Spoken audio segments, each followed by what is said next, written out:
Bom, então falando dessa família Trypanosomatidae e seus vetores, né?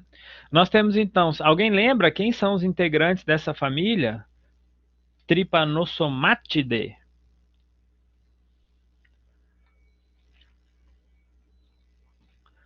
Alguém lembra, não? Eita, lascou. Quem que faz parte dessa família, minha gente? Trypanosomatidae.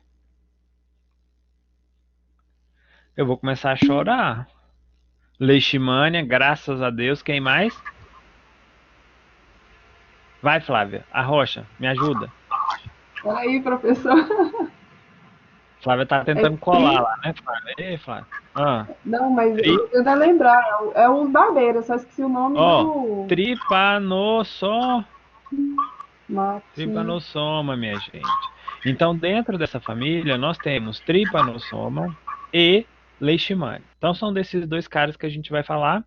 E, se a gente tiver tempo, a gente fala sobre os seus transmissores, tá? Bom, tripanossoma. Epa. Família Trypanosomatidae. Então, nós temos, para a tripanossoma, três formas de vida diferentes. A mastigota. A forma mastigota está em quem mesmo? Qual que é o hospedeiro? Células Vertebrados intracelulares. intracelular no hospedeiro vertebrado. Muito bem. Epimastigota.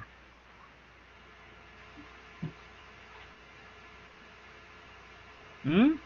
Invertebrados extracelulares. Nos invertebrados. Extracelular. No trato digestivo, né? Dos, dos hospedeiros invertebrados. E a tripomastigota está no sangue, no caso de Chagas, no sangue do humano e nas fezes do barbeiro, né? Mas é a forma infectante tanto para o hospedeiro vertebrado quanto para o hospedeiro invertebrado, tá? Então, essas três formas são as formas presentes no ciclo de tripanossoma, que a gente vai falar sobre elas daqui a pouco. Para a leishmania, nós temos também a mastigota, que está presente onde?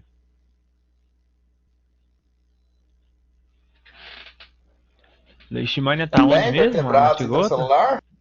Intracelular no hospedeiro vertebrado, então é esse aqui que está lá no cão, né, no humano, no gato, etc. E a forma pró-mastigota, ela está no O sangue da invertebrado. infectante. No invertebrado, né? É a que se multiplica lá no trato digestivo do flebotomínio, né? E aí ele migra até a probóscide até ser inoculado, né? Migra em direção à corrente sanguínea, tá? Então, basicamente, são essas as fases de vida, na verdade, as principais, né? Vocês viram lá naquele videozinho que eu passei para vocês, que eles falam que no vídeo fala sobre uma forma esferomastigota, que a gente não vai entrar em detalhes aqui, tá? Mas essas são as principais fases que a gente tem presentes na família Trypanosomatidae, tá? Primeiramente, vamos falar sobre a forma amastigota. Pessoal, essa forma amastigota é importantíssimo que vocês conheçam, né? Que vocês saibam visualizá-la, porque lá na frente vocês talvez vão precisar fazer algum esfregaço, alguma punção de linfonodo, né? E é basicamente isso aqui que a gente vai ver lá no cachorro, por exemplo, quando ele chegar na clínica, né? Então, primeiro, é só lembrar, tá no hospedeiro vertebrado, né? E é intracelular. Essas são duas características importantes. Professor, então eu não vou encontrar, por exemplo, aqui de fora, ó, eu não vou encontrar leishmania dispersa? Até pode, tá? Até pode ser que encontre, mas é muito mais difícil, né? Lembra que ela rompe a célula. Então pode ser que você pegue uma lá, por exemplo, aqui tem uma leishmania de fora, né? Provavelmente porque essa célula se rompeu ou alguma outra célula se rompeu e liberou ela, mas ela é intracelular e está presente no sistema fagocítico mononuclear. Professor, onde é que eu procuro esse tipo de coisa? Punção de linfonodo, punção de medula óssea, punção de baço, são os 3 principais materiais que a gente consegue ver bem esse tipo de quadro. Mas tá, o que que você está vendo aqui? O que que a gente observa? Primeiro, aqui, ó, vou circular essa célula, eu tenho citoplasma de um monócito, né? Então, aqui está o núcleo dessa célula, certo? E tudo isso que vocês veem aqui ao redor dessa célula, tudo isso aqui, ó, é leishmania. Todo esse negocinho escuro. Professor, eu não estou enxergando nada, nenhuma estrutura, eu não consigo diferenciar bem. É mais ou menos isso mesmo, né? Então ela tem um aspecto levemente arredondado ou ovalado, né? É minúscula, minúscula, minúscula. O núcleo, a gente diz que ele é excêntrico. O que que é um núcleo excêntrico? Ele não está no centro, ele está um pouquinho deslocado, olhando nesse desenho aqui de cima, ele está levemente deslocado para um dos lados, tá? Além disso, ele tem uma estrutura aqui, ó, que é em formato de bastãozinho, alongadinho, tá? É uma estruturinha, opa, é uma estruturinha bem escura que é chamada de cinetoplasto. Deixa eu circular de novo. Aqui, ó, eu tenho núcleo, aqui eu tenho cinetoplasto. Isso são as duas coisas que a gente vê aqui mais redondinho. Professor, o que é cinetoplasto? Vou só trazer uma seta aqui para vocês. Cinetoplasto, ele é um armazenamento de material genético extracromossomal, ou seja, não está dentro do núcleo, não faz parte do DNA normal, entre aspas, da célula, tá? Então ele está lá no citoplasma, as células às vezes podem trocar material genético através desse cinetoplasma, mas ele serve para isso, tá? Algumas mutações, algumas coisas assim são oriundas, né, a partir de algumas transformações nesse cinetoplasto. Se vocês olharem aqui embaixo, onde tem essa seta preta na parte de baixo, que eu estou desenhando aí uma setinha vermelha, vocês vão ver que dá para ver melhor uma mastigota. Então, olha só, eu tenho aqui, vou riscar para vocês enxergarem. A membrana celular, certo? Ao redor da célula. Aqui eu tenho uma bola grande, roxo escuro, que é o núcleo da célula. E aqui em cima eu tenho uma bolinha escura, que é o cinetoplasto. Vou apagar para vocês conseguirem enxergar. Ó. Conseguem ver isso que eu estou mostrando para vocês? Ó, o citoplasma, bem transparentezinho. O núcleo bem grandão, grandão entre aspas, né? E uma bolotinha localizada próxima ao núcleo, que é o cinetoplasto. Essa é a conformação, essa é a configuração de uma amastigota, tanto de leishmania quanto de trypanosoma. Lembrando que são sempre intracelulares.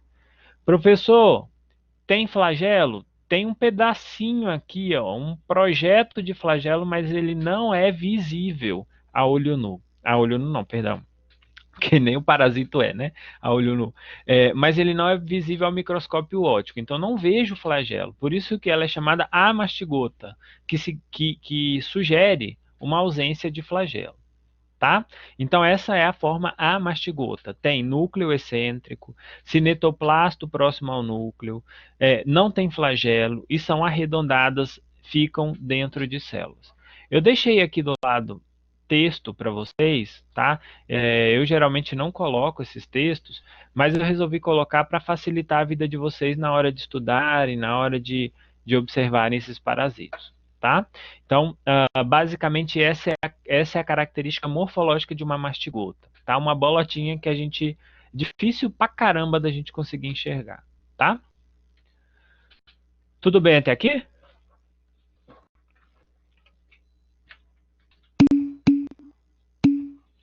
Se tiverem qualquer dúvida, podem me parar, tá, meu povo? Bom, forma epimastigota. Só relembrando, é uma forma que está presente extracelular, né? Está presente no intestino do vetor. Nesse caso aqui, para trypanosoma cruzi, por exemplo, ele está lá, é eliminado nas fezes, né? Para outros tipos de trypanosoma, como trypanosoma Evanse, né? Ele pode ser transmitido pela saliva, é do grupo salivária, né? Perdão, Trypanosoma vivax, do grupo salivária, né? Então aqui a gente tem um parasito que o próprio nome de epi, ele vem de perto, de periferia, de próximo, tá? Então o epimastigota significa que a inserção desse flagelo e o cinetoplasto, que é aquela estrutura de material genético bonitinha lá, eles estão próximo, grudado, ao lado do núcleo, tá? Ah, uma questão importante. Ontem eu falei para vocês que o flagelo fica localizado em qual porção do parasito? Anterior ou posterior? Alguém lembra? Anterior, né? Então, o parasito vai andando, né? Ao contrário, por exemplo, de um espermatozoide, que ele vai andando e o flagelo fica para trás. No caso desses tripanosomatídeos, o flagelo vai na frente, né? Então, primeiro, esse flagelo ele é localizado anterior ao núcleo, porque ele se insere daqui dessa região, né? E a inserção dele é muito próxima ao núcleo, tá? Anterior e muito próximo ao núcleo. Por isso, epimastigota. Professor, ontem acho que alguém perguntou, né? Professor, se eu engulo um barbeiro, né? Me perguntaram, acho que foi do,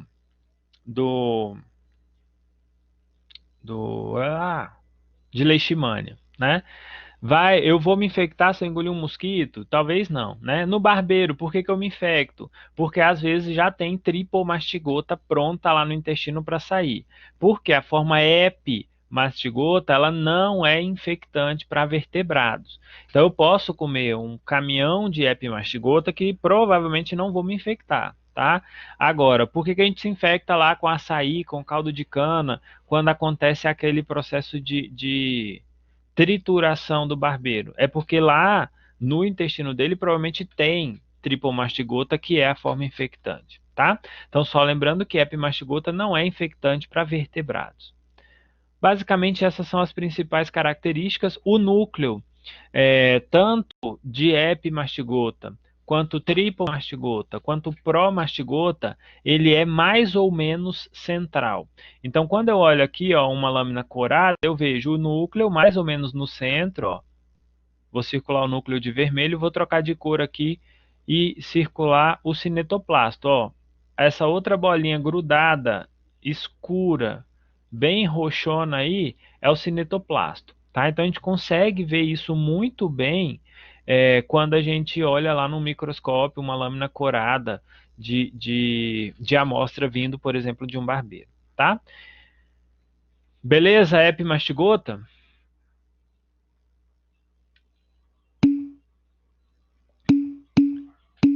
Então tá bom. E aí, por fim, para tripanossoma, a gente tem tripomastigota, né? Tripomastigota são aquela forma extracelular, obrigatório, né?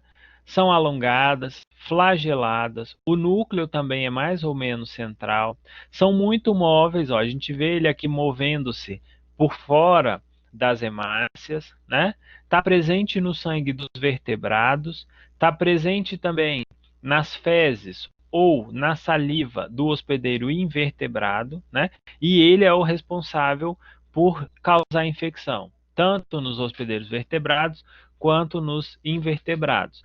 Lembrando, tripomastigota não se multiplica, não se reproduz. Isso é importantíssimo, tá? Então, para que ele se multiplique, ele precisa primeiro passar para a fase de amastigota ou passar para a fase de epimastigota, tá? Vou mostrar uma foto maior aqui, que eu acho que dá para ver melhor esse protozoário. Então, olha só o que a gente tem aqui. Primeiro, o flagelo. O flagelo livre, ele está em qual porção?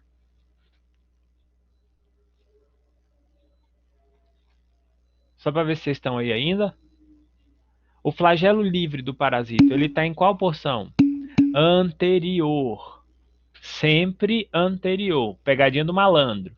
Para epimastigota e para promastigota, eles estão anterior. Para tripanossoma também, tá? Então, flagelo para os tripomastigotas estão localizados, né, o flagelo livre, estão localizados na porção anterior do parasito. O que acontece nesse caso? Estão vendo que aqui, ó, para a tripanossoma, o flagelo ele sai daqui, ele vai correndo até aqui, ó, por dentro. Estão vendo que tem um negócio roxão escuro? Vai correndo e fica livre aqui. Conseguem ver isso? O que acontece? No caso de tripomastigota, a gente tem o flagelo e, consequentemente, o cinetoplasto localizados, né? O flagelo, a porção livre dele está na porção anterior, mas ele emerge, ele sai, ele se insere lá na porção posterior do parasito, tá? Então, cuidado para vocês não confundirem. Aqui eu tenho um parasito onde o flagelo sai da porção posterior do parasito, onde o cinetoplasto também está localizado, mas o flagelo livre, ele está localizado onde? Na porção anterior do parasito. Sempre olhei para um tripanossomatídeo, vi um flagelo livre, aquela parte é a porção anterior. Depois eu vou olhar onde é que está o cinetoplasto. Se ele está no outro lado, é porque é tripomastigota, certo? Além disso, esse parasito também tem um outro negocinho, ó, se vocês olharem aqui, ó, faz um zigue-zague pelo corpo dele. Isso é chamado de membrana ondulante, tá? É uma outra estrutura que o parasito possui e que serve justamente para ele se movimentar também. Então, a membrana ondulante, junto com o flagelo livre, né, ambos fazem com que esse parasito consiga se nadar, por exemplo, né, se movimentar lá dentro do hospedeiro.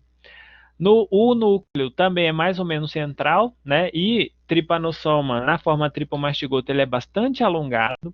Aí a gente tem algumas variações, dependendo da espécie, né? Às vezes a membrana ondulante é mais visível, é menos visível, né? Se cora melhor ou pior, enfim. Mas basicamente todos seguem essa mesma característica morfológica, tá? O núcleo mais ou menos central, são bem alongados, flagelo livre na anterior, com cinetoplasto na posterior e a presença de membrana ondulante, tá? Então, isso é tripomastigota, é o que está presente para tripanossoma, infectando vertebrados e invertebrados. Beleza? Tudo bem, tripanossoma?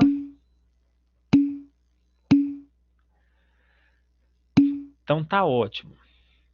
E aí, a gente tem o último dessa família Trypanosomatidae, que é Promastigota, que vocês falaram agora há pouco, que está presente no hospedeiro invertebrado, né?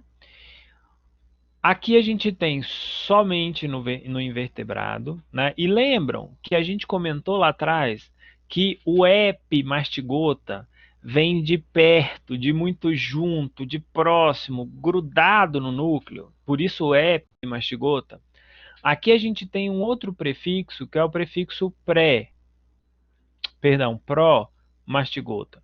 O que significa pró-mastigota? Pró vem de antes, na frente, né?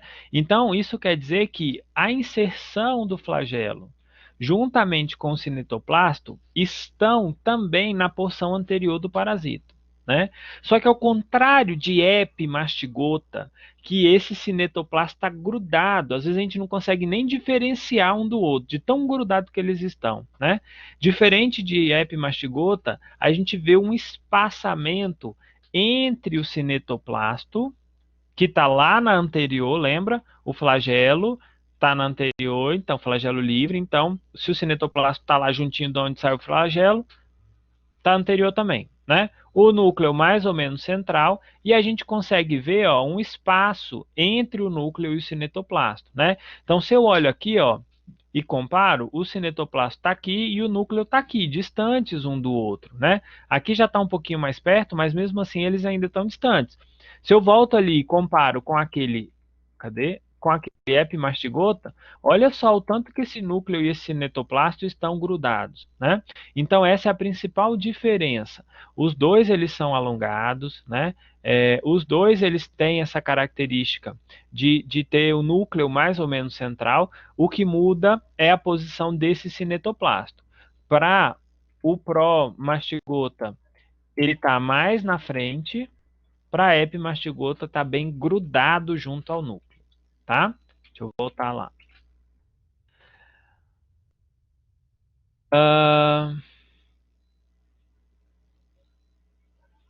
Tudo bem, pessoal? Sabem diferenciar? Se eu fizer um quiz, botar lá uma foto de tripanossoma na forma epimastigota, vocês sabem identificar para mim, não? Vou fazer um joguinho com vocês não sei se na semana que vem ou na outra, para testar. Ah, claro, né, Manuel? Tá bom, então. Pessoal, vou colocar um nomezinho aproveitar enquanto eu estou lembrando. A gente vai usar um aplicativo de celular que chama assim, ó, Kahoot. Se vocês puderem, qualquer hora dessa, instalarem ele aí e deixar ele prontinho, se eu não me engano, na semana que vem ou na próxima, a gente vai precisar usar ele, tá? Então já é um aplicativo de celular, vocês conseguem baixar bem facinho, é gratuito. E aí a gente vai jogar ele mais pra frente, tá? Então, quem puder baixar ele aí no celular, já deixar prontinho, facilita, tá? Bom, professor, a gente viu então tripanossoma, leishmania, bonitinhos, tal, mas você nunca vi um barbeiro, nunca vi um flebotomínio na vida, né? Mandar o link do aplicativo? Ixi, eu não sei não. Só escrever isso lá na loja de aplicativo Kahoot. Na Play Store ou no coisa, só vocês jogarem lá na Apple Store, só digitar lá Kahoot, desse jeito que eu escrevi aí que vai sair, tá? Bom, e aí alguém vira e me fala assim, professor, nunca vi barbeiro na vida, nunca vi flebotomínio na vida. Trouxe aqui para mostrar para vocês também, tá? Professor, eu preciso desenhar esses vetores lá no caderno? Não, tá? Não é obrigado. Se quiserem desenhar, fiquem à vontade, tá? Mas o objeto de estudo nosso lá são, né, os protozoários, tá? Ah, professor, tem a mastigota, tem a mastigota no leishmania e no trypanosoma. Tenho que desenhar duas amastigotas? Tem, tá? A mastigota é o trem mais fácil de desenhar, gente. Faz uma bola, uma outra bola dentro e uma bolinha do lado. Pronto, acabou, né? Tá desenhado. Ah, uma coisa que eu não comentei, ou eu comentei, que vocês têm que puxar uma setinha e colocar o nome da estrutura. Por exemplo, quando vocês desenharem lá, não sei se eu cheguei a falar isso. Quando vocês desenharem lá, vocês vão puxar uma setinha assim, ó, e colocar lá cinetoplasto. Aí vão puxar outra setinha, núcleo. Já vou avisando que se não tiver isso, eu vou tirar nota, tá? Flagelo. Do jeito que eu pus aqui, ó, do jeito que eu fiz aqui, pronto. Então vocês vão colocar lá, né? Cinetoplasto, flagelo livre, membrana ondulante, núcleo e blá blá blá, tá? Então, desenhar uma bola já é difícil, puta merda. Você consegue, Marlon, acredito no seu potencial, tá? Blefaroplasto é uma estrutura que fica aqui próximo ao cinetoplasto, tá? Tá relacionada com a inserção do flagelo, é uma estrutura que fica na inserção do flagelo, tá, Ana Clara? Beleza? Então só lembrem, quando vocês fizerem o desenho sem identificação das estruturas não vale, porque o importante é justamente isso, tá? Bom, então eu trouxe aqui os nossos queridos barbeiros, hemípteros, para que vocês conheçam, né? Professor, todo bicho que parece um barbeiro é barbeiro? Talvez sim, talvez não. Primeiro, a gente precisa saber diferenciar o que é um barbeiro dos outros hemípteros, porque eles são participantes, né, ou são integrantes de uma ordem de insetos que é chamada de hemíptera, tá? Onde dentro dessa ordem nós temos alguns que são hematófagos, no caso dos triatomíneos, que são esses que parasitam humanos e animais, né? Existem outros que não fazem mal nenhum à saúde, como os fitófagos, que frequentemente a gente encontra eles em plantas, e os predadores, que a gente frequentemente encontra eles também em jardim, esse tipo de coisa, tá? Probóscide e aparelho bucal é a mesma coisa, tá? Então, qual que é a diferença básica? A gente vai olhar na cabeça. Para a gente aqui, no estudo dos triatomíneos, no estudo desses hemípteros, o que interessa para nós é a morfologia da cabeça, tá? Pelo menos nessa diferenciação maior que a gente faz aqui, a cabeça é o mais importante. Professor, como que eu faço para saber se é um barbeiro, se pode ter importância em saúde pública ou não? Primeiro, se eu olhar e tiver uma probóscide muito grande, o que é isso? Um aparelho bucal. Ó, vocês olharem aqui nesse que eu estou riscando, vocês conseguem ver eu riscando aí, né? Se vocês olharem tudo isso aqui, ó, para quem nunca viu um artrópode, para quem nunca viu ou nunca estudou um inseto, né? A gente tem esse inseto dividido em cabeça, que é essa parte aqui primeiro, obviamente, né?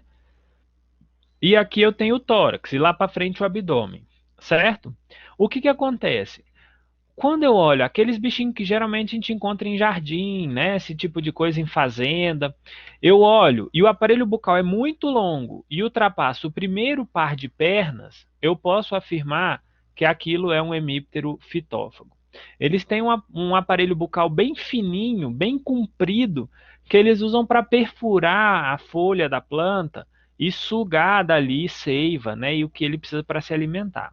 Então, esse hemíptero fitófago não é de importância médica e veterinária. Os hemípteros predadores, que são esses aqui de baixo, ó, também a gente tem cabeça, né, na minha esquerda aqui, e tórax de cá. O aparelho bucal desses bichinhos, ele é bem fino, é bem pequenininho, mas eles não é fino, né? Ele é curto, bem curtinho, e ele é curvado, tá? Ele é até bem musculoso, bem gordinho, porque ele usa esse aparelho bucal para se alimentar de outros insetos ou ácaros. Então, por isso ele precisa ter um aparelho bucal bem forte para segurar a presa dele. Esses predadores também não se alimentam em humanos, eles se alimentam de outros artrópodes. Esse daqui e esse daqui não tem importância médica e veterinária. Para a gente, o que importa é esse bichinho aqui, ó, que são os triatomíneos ou hemípteros hematófagos. A principal diferenciação desse grupo aqui dos hematófagos para os fitófagos e os predadores é que o aparelho bucal, que é isso daqui, ó, ele não ultrapassa o primeiro par de pernas, tá? Ele é bem retinho, bem fino, porque serve para furar a pele do hospedeiro, mas não ultrapassa o primeiro par de pernas, tá? Então, se eu olhei um bichinho lá que parece um barbeiro, o aparelho bucal dele é bem retinho, fica na base da cabeça, igual está exemplificado nesse desenho, né? Na base da cabeça, assim embaixo, né? E não ultrapassa o primeiro par de pernas, pode ser, existe uma chance de que seja realmente um hemíptero, tá? Um hemíptero hematófago. Deixa eu só pegar um negócio aqui para eu matar a saudade de vocês aí, para vocês matarem a saudade, né, dos meus bichinhos. Olha só, vou mostrar para vocês aqui, ver se vocês conseguem enxergar. A olho nu dá para ver bem isso daqui.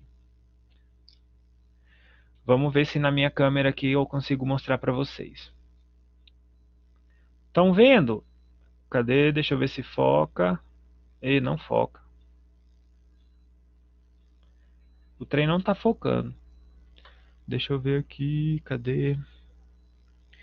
Conseguem ver que o aparelho bucal dele é uma coisinha redonda, parece um anzolzinho? Vamos ver se eu consigo focar aqui. Conseguem ver que é parece um anzolzinho? É para cá a câmera. Eu tô apanhando pro negócio aqui, mas tudo bem. Vamos ver se uma hora funciona. É, tá aí. Hã? Pegar um papel, deixa eu ver se... Eu tô com a minha contra-regra aqui, tentando me ajudar, mas tá difícil pra caramba. Espera aí, deixa eu tentar. Ó, tá vendo que é bem curvadinho? Eu acho que não vai dar porque a câmera não tá ajudando. Certo?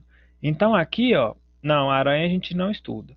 Mas se vocês olharem aqui, vocês conseguem ver que tem a cabeça na parte de cima do parasito, né?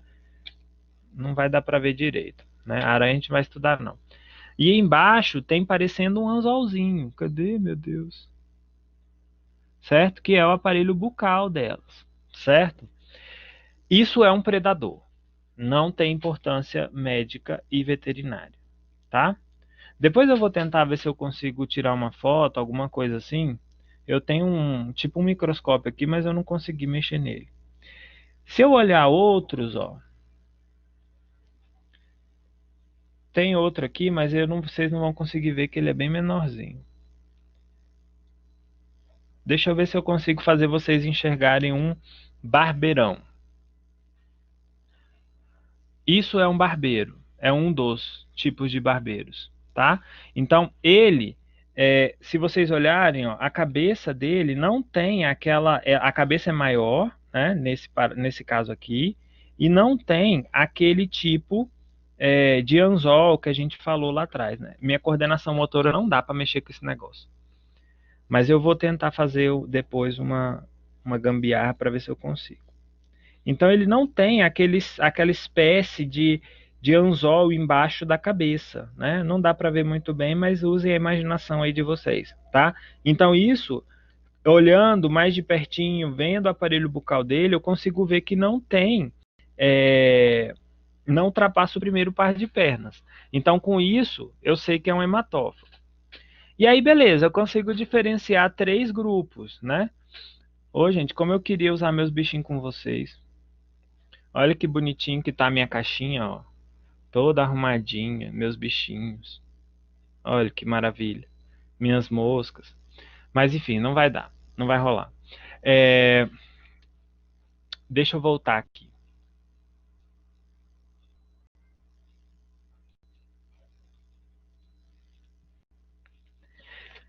Então, olha só. Beleza, olhei lá o aparelho bucal e vi essa diferença, né? E vi, quando a gente conseguir olhar lá na foto, vou mostrar para vocês. Então eu sei que é um hemíptero hematófago. Então, opa, pode ser um barbeiro, pode ter importância em saúde pública. Foi o que o Manuel falou lá que, né, notificou para o povo lá no CCZ e não rolou, né? Aí eu passo para uma outra identificação baseada na cabeça do bicho. O que eu olho? Estão vendo que, primeiro, o formato da cabeça é diferente, né? E eu tenho também locais diferentes onde essas antenas se inserem. Então, para quem não está entendendo porcaria nenhuma, aqui é o pescocinho do parasito. Deixa eu pôr minha coisinha para não ficar riscando. Aqui seria o pescocinho do parasito. Aqui é toda a cabeça, tá? A parte anterior da cabeça e para cá tá o resto do corpo, certo? Essas bolonas pretas são os olhos. E aqui, ó, são as inserções das antenas, que são 2. Todos os insetos têm 2 antenas, tá? O Panstrongylus, a gente tem nesses 3 gêneros parasitos, hemípteros, que conseguem transmitir a doença de Chagas. Alguns são mais eficientes, outros menos eficientes, tá? Mas os 3 conseguem e tem espécies que são capazes de transmitir o causador da doença de Chagas, tá? Então, para Panstrongylus, ele tem uma cabeça mais ou menos triangular, bem gordinha, tá? E a antena, estão vendo aqui, ó, ela é grudada no olho do parasito, certo? Grudadinha. Essa é a característica de Panstrongylus. Quando eu olho o triatoma, a inserção da antena é feliz, né? Eles são bonitinhos, eu acho lindo. A inserção da antena, no caso de triatoma, ela é localizada no meio da cabeça. Então, olha só, se eu faço uma medida daqui até aqui, que é a parte anterior do olho, a antena está inserida mais ou menos no meio, entre nessa medida, tá? Já Ródnius, ele tem uma cabeça bem fininha, ele é o menor deles, né?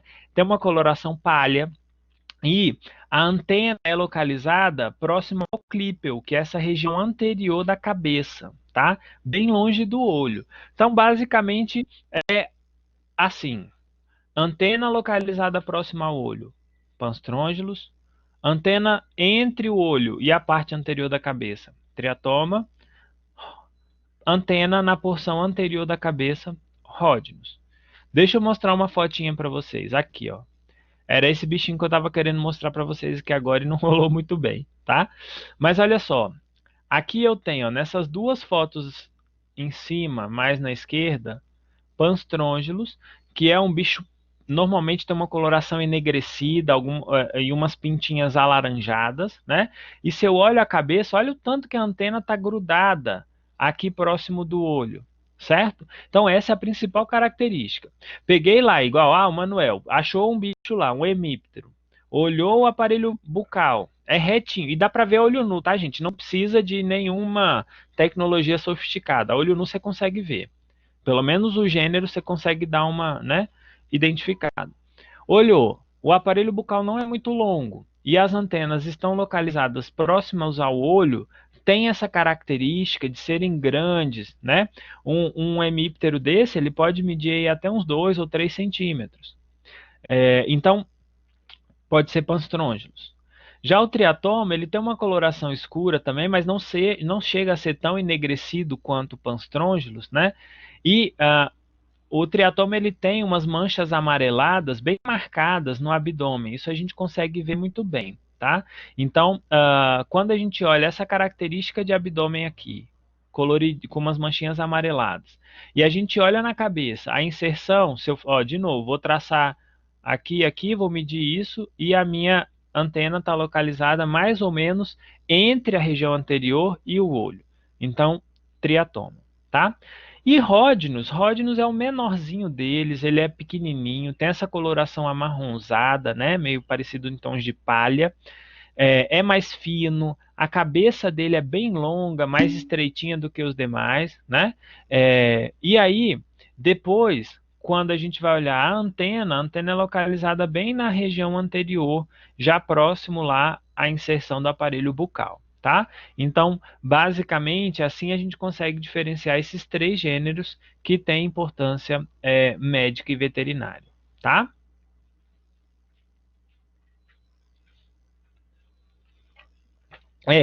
A gente vai ver, né, depois lá no curso que eles têm fases de vida diferentes e tudo mais. Nas fases jovens, eles acabam se parecendo um pouco mais. Na fase adulta, a gente consegue diferenciar melhor, tá? Bom, e aí eu trouxe aqui também, para quem não... Alguma dúvida, pessoal, sobre os triatomíneos? Sobre os barbeiros?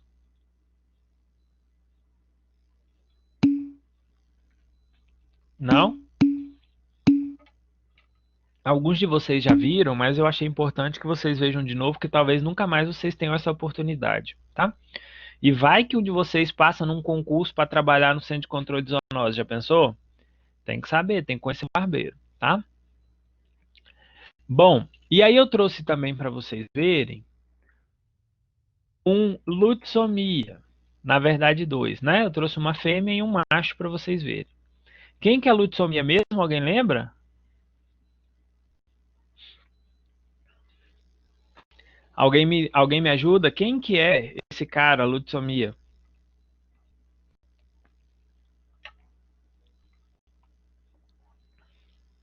Gente, eu falei isso ontem para vocês. Não me decepcionem. Pelo amor de Deus.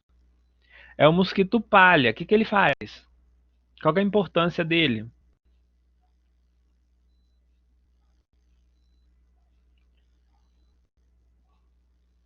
Hum? Qual que é a importância desse mosquitinho? Que não é um mosquito, é um flebotomínio. Muito obrigado, Cristina. Transmite a leishmania, né? Então, a gente tem aqui uma fêmea.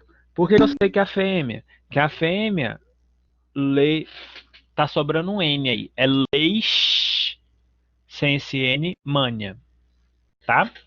Então, por que eu sei que isso aqui é uma fêmea? A fêmea é ela que se alimenta de sangue, os machos normalmente se alimentam de matéria orgânica, de seiva, de plantas, né, de néctar e tudo mais, tá? E qual que é a característica desse bichinho? Ele tem uma cabeça posicionada para baixo, como se ele fosse corcundazinho, né? A gente costuma dizer que ele tem um ângulo do abdômen com a cabeça de mais ou menos 90 graus, né? Então ele é com corcundinha assim. É minúsculo, mede aí mais ou menos 2 a 3 milímetros de tamanho. Olha aí numa régua para vocês verem o tanto que é pequeno, né? Eles possuem, então, asas lanceoladas, que a gente chama, né? Parece uma lança, a asa é meio pontudinha, e são recobertos de muito pelo. É um bicho peludo, esquisito, né? Precisa ir fazer uma depilação a laser para ver se fica mais bonitinho. Então, aqui a gente tem essas características que são gerais, tanto para machos quanto para fêmea, tá? No caso da fêmea, o abdômen ele termina arredondadinho, né? Ali dentro ele tem espermateca, que é o que armazena o espermatozoide do macho. E o macho tem esse negócio esquisito aqui, ó, parece um gancho, né? Que é chamado de terminália, isso daqui, certo? Essa terminália serve para grudar o macho na fêmea. Então, quando eles vão dar uma acasalada, né?